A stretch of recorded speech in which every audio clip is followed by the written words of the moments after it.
Assalamualaikum warahmatullahi wabarakatuh. Jumpa lagi di channel YouTube Kuliah Teknokrat. Bersama saya Aulia Rahman Isnain dalam mata kuliah Mesin Learning. Pada pertemuan lalu, kita mempelajari apa itu mesin learning dan mengapa mesin learning dan apa saja jenis-jenis dan tipe-tipe mesin learning.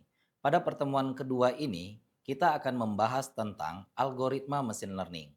Namun sebelumnya, kita akan menjelaskan tujuan pembelajaran kita pada hari ini. Yang pertama, mahasiswa mampu memahami tentang algoritma pada mesin learning. Yang kedua, mahasiswa mampu memahami jenis-jenis algoritma pada mesin learning. Sebelum kita masuk ke algoritma mesin learning yang cukup modern dan matematis, di sini saya akan memberikan contoh algoritma yang lebih mudah, yaitu Naive Bayes, K-means, dan KNN. Nah, algoritma ini tergolong non-parametrik. Nah, pada bab ini kita akan membuat contoh sederhana yang supervised dan unsupervised learning.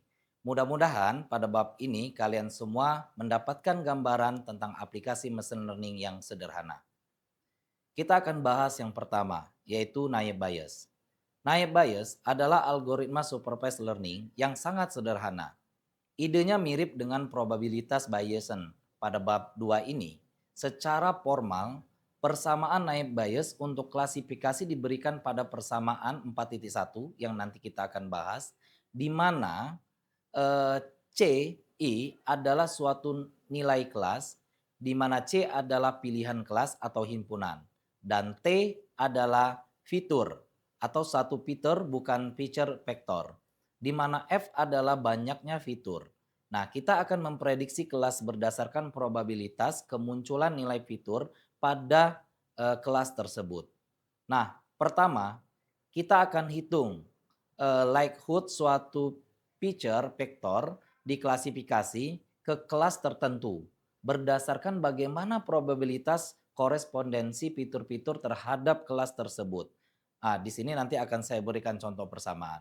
Nah, kemudian kita akan normalisasi likelihood semua kelas untuk mendapatkan probabilitas kelas assignment atau suatu softmax persamaan. Nah, pada akhirnya kita akan pilih kelas dengan probabilitas tertinggi. Nah, kita bisa lihat persamaan di bawah ini. Nah, dengan adanya persamaan di atas, kita akan memberikan sebuah contoh berikut tabelnya di samping ini. Di sini merupakan contoh tabel play tennis, di mana di sini kita ambil datanya ini dari UCI Machine Learning Repository. Nah, kemudian akan ada tabel frekuensi setiap nilai atribut, seperti tabel di bawah ini. Kemudian, setelah tabel frekuensi setiap nilai atribut yang muncul, maka akan kita tentukan probabilitas setiap nilai atribut, di mana kita dapat menyelesaikan permasalahan-permasalahan di atas dengan persamaan-persamaan sebagai berikut. Agar kita mendapatkan gambaran praktis, mari kita bangun sebuah model Naive Bayes untuk tabel di atas 4.1. Nah, tabel ini disebut sebagai dataset, yaitu membuat entry data di mana tiap baris tersebut sebagai instance. Nah, kita anggap tabel 4.1 sebagai training data untuk menghitung probabilitas. Pertama, kita hitung terlebih dahulu frekuensi nilai atribut seperti pada tabel 4.2. Nah, setelah itu kita akan membangun model probabilitasnya seperti tabel 4.3. Untuk menguji kebenaran model yang telah kita bangun, kita menggunakan testing data. Diberikan pada tabel 4.4. Testing data berisi unseen example atau yaitu contoh yang tidak ada pada training data. Nah, seperti tabel di bawah ini. Ini adalah merupakan tabel 4.4 yaitu contoh testing data play tennis. Nah, kemudian kita akan selesaikan berdasarkan penjelasan-penjelasan tadi seperti persamaan-persamaan di bawah ini. Baik, selanjutnya, karena P assessment atau sama dengan play sama dengan 0 lebih dari P assessment play sama dengan yes, maka diputuskan bahwa kelas untuk unseen example adalah play sama dengan 0. Nah, proses klasifikasi untuk data baru sama seperti proses klasifikasi untuk testing data, yaitu kita ingin menebak kelas data. Karena model berhasil menebak kelas pada training data dengan tepat, akurasi model adalah 100%. Nah, kebetulan contohnya hanya ada satu.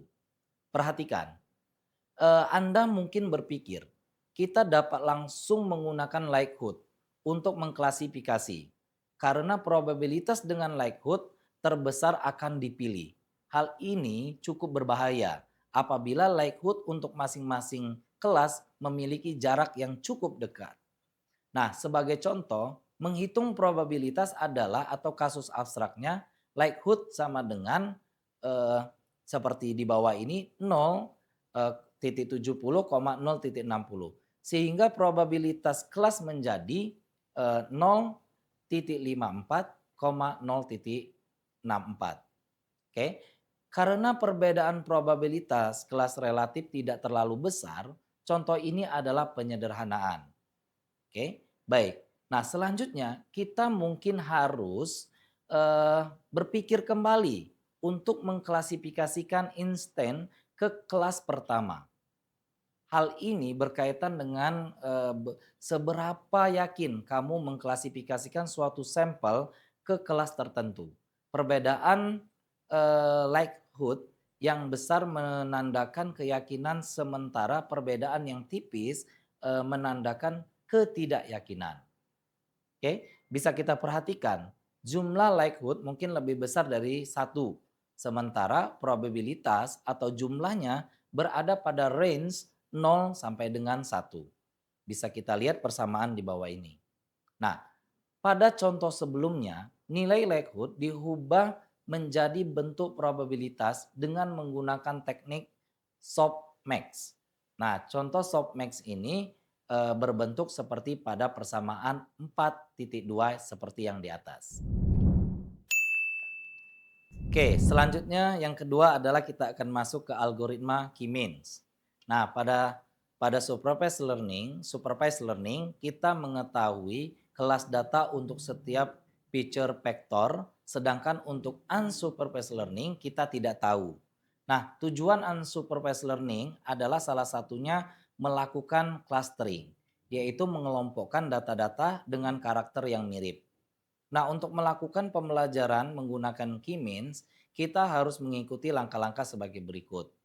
Nah, yang pertama, kita tentukan jumlah kelompok yang kita inginkan. Yang kedua, inisiasi sentroid untuk setiap kelompok pada hal ini kita akan pilih secara acak. Nah, sentroid adalah data merepresentasikan suatu kelompok, ibaratnya ketua kelompoknya gitu ya. Nah, selanjutnya yang ketiga, hitung kedekatan suatu data terhadap sentroidnya. Kemudian, masukkan data tersebut ke kelompok yang sentroidnya memiliki sifat terdekat dengan dirinya. Kemudian yang keempat, pilih kembali sentroid untuk masing-masing kelompok, yaitu anggota kelompok tersebut. Nah, semacam memilih ketua yang baru lagi di dalam setiap kelompok. Kemudian yang kelima, ulangi langkah sebelumnya sampai tidak ada perubahan anggota untuk setiap kelompok. Nah, sebagai contoh dataset bisa kita lihat tabel di bawah ini. Oke. Selanjutnya perhatikan tabel 4.5. Kita akan mengelompokkan data pada tabel tersebut menjadi dua klaster atau dua kelompok, yaitu K1 dan K2 menggunakan algoritma K-means. Ya, kita buat seperti tabel di samping ini. Nah, ini merupakan assessment K-means langkah yang pertama. Kemudian akan muncul lagi tabel berikut ini, yaitu tabel assessment K-means langkah yang kedua. Nah, selanjutnya K-means. Pertama-tama kita inisiasi centroid secara acak, di mana di sini ID 1 untuk K1 dan ID 6 untuk K2. Kita akan hitung kedekatan data lainnya terhadap centroid. Nah, untuk mempermudah contoh, kita hitung perbedaan data satu dengan data lainnya dengan menghitung perbedaan nilai atribut. di mana di sini nilai atribut sama atau tidak. Nah, apabila perbedaan suatu data terhadap kedua sentroid bernilai sama, kita akan masuk ke kelas dengan nomor urut terlebih kecil dulu, dengan urut lebih kecil.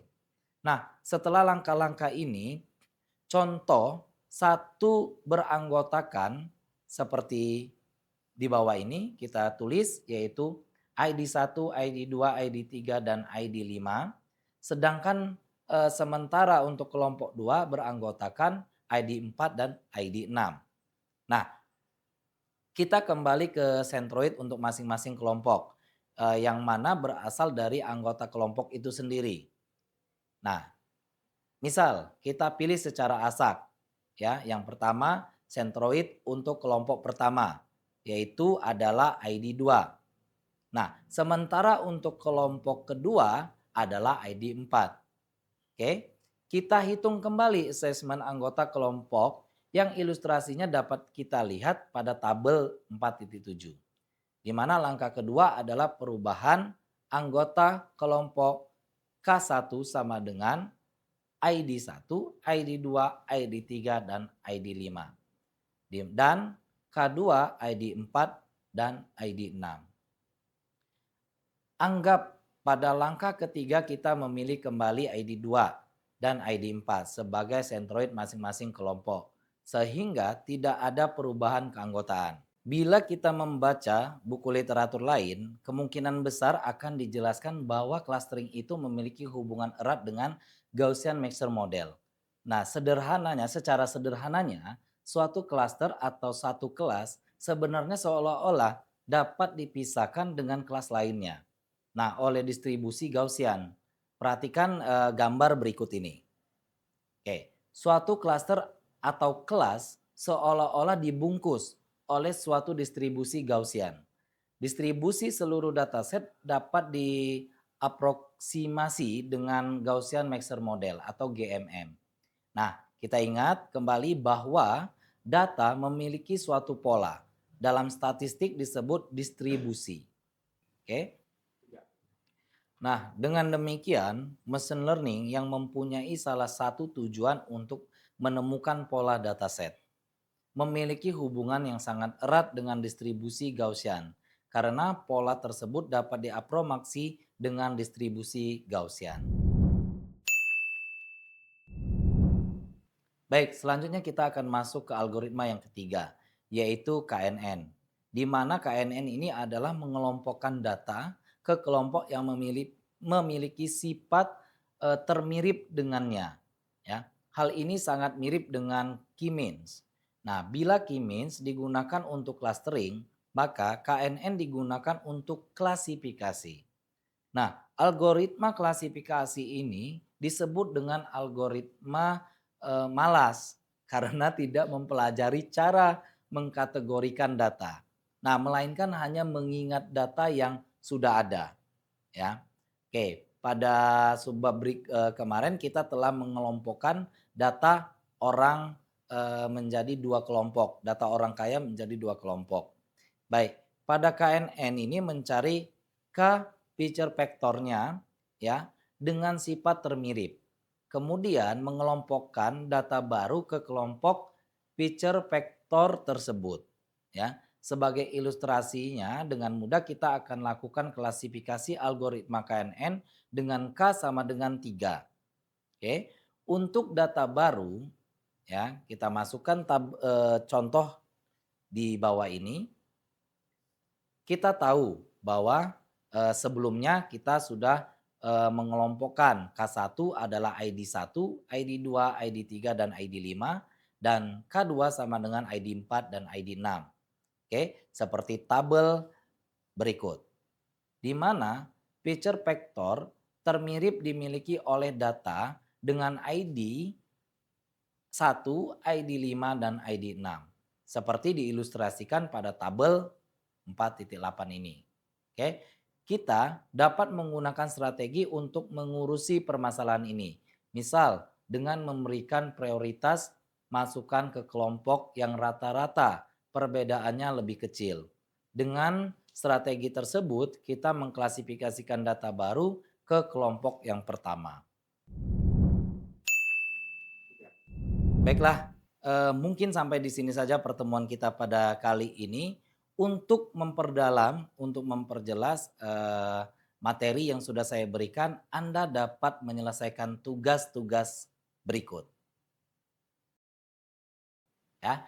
Akan kita kumpul, minggu berikutnya. Nah, pada minggu berikutnya kita akan mempelajari model linear. Terima kasih. Assalamualaikum warahmatullahi wabarakatuh.